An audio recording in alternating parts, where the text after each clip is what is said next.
સુરેન્દ્રનગરના મૂળચંદ ગામે છેલ્લા 20 દિવસથી પીવાનું પાણી તંત્ર દ્વારા ન આપવામાં આવતા મહિલાઓએ નોંધાવ્યો વિરોધ। મહાનગરપાલિકાએ મૂળચંદ ગામ ભળ્યું પછી સમસ્યાઓ વધી ગઈ। હવે ગ્રામજનોએ આક્ષેપ કર્યો છે તંત્રની બેદરકારી સામે આવી છે। પાણીઓની સમસ્યા સર્જાઈ રહી છે। ગટરનું પીવાનું પાણી ઉપયોગમાં લેવાતા ગામમાં રોગચાળો ફેલાયો છે અને વેદના પણ ગ્રામજનોએ ઠાલવી છે અને પાઇપલાઇન તૂટી જતા 20 દિવસથી પાણીમાં જ ના આવ્યું હોય અને મહિલાઓએ તંત્ર સામે રોષ વ્યક્ત કર્યો છે। અમારા છેલ્લા 20 દિવસથી પાણીનો જે સ્ત્રોત છે મેન લાઈન તૂટી ગઈ છે અને પીવાનું પાણી બધાને આ ગટર જે ખાડો છે એમાંથી બૈરાને ભરવું પડશે અને કોઈની પોઝિશન એવી નથી કે 400-500 રૂપિયાનો એ ટાંકો નખાવી શકે। બિચારા બધા જ દાડી કરવા જાય છે, દાડી કરે કે પાણી ભરે કે શું કરે અને આનેથી આરોગ્ય જોખમાય છે તો બધા માંદા પડશે। ગઈઢા બાળકો તો જવાબદારી કોની?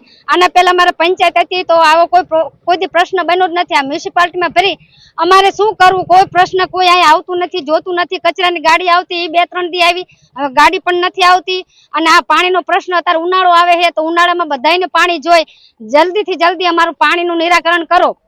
અને જો સાહેબ હું પાણી ભરે એવી શું નહીં, ગાગર લઈને પાણી ભરવી અહીંયા આવવાનું અને ધંધે જાવી તો આવીને થાકી ગયા હોય તો આ ગાગર લઈને પાણી ભરવાનું છે તો અમારે પાણી વગરનું શું કરવાનું? ઘરે ટાંકા નથી, કઈ નથી। 20 દિવસ ના આવ્યું ટારકું। શું માંગ છે તમારી? અમારે પાણીની જ જરૂર છે। કુએ તલાવ પાણી ભરીએ કે એવા છીએ નહીં, અહીંયા ગટરનું પાણી ભરી ભરીને લઈ જવાનું। બીમાર પડવી તો અમારું કોણ રહે? ઘરનું માણસ તો છે નહીં।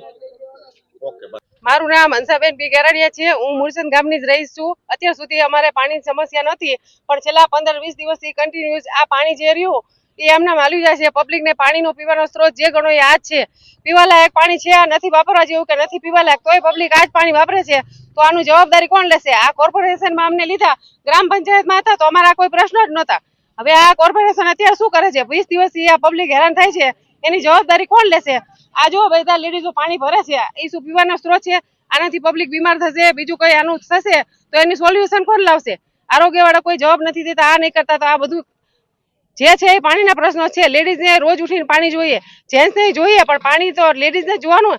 અને ગામની પબ્લિક બધી ગરીબ છે, કોઈને એવી જરૂરિયાત ના હોય કે 500-600 રૂપિયાનો પાણીનો ટાંકો મંગાવીને એ લોકો સગવડ વાપરી શકે અને નથી કોઈને ઘરમાં કોઈને પાણીના ટાંકા કે પાણીનો કોઈ સ્ટોક કરી શકે તો રોજે રોજનું પાણી જોઈએ અમારે, તો એનો પાણીનો સોલ્યુશન લાવવા માટે અમારે શું કરવું એમ? આના માટે જે થાય અમને બનતી મદદ કરો। બસ અમારે પાણી આવે, બીજું શું? હવે સામે ઉનાળો આવે, પાણી તો જોઈશે ને, પાણી વગર શું કામ થશે?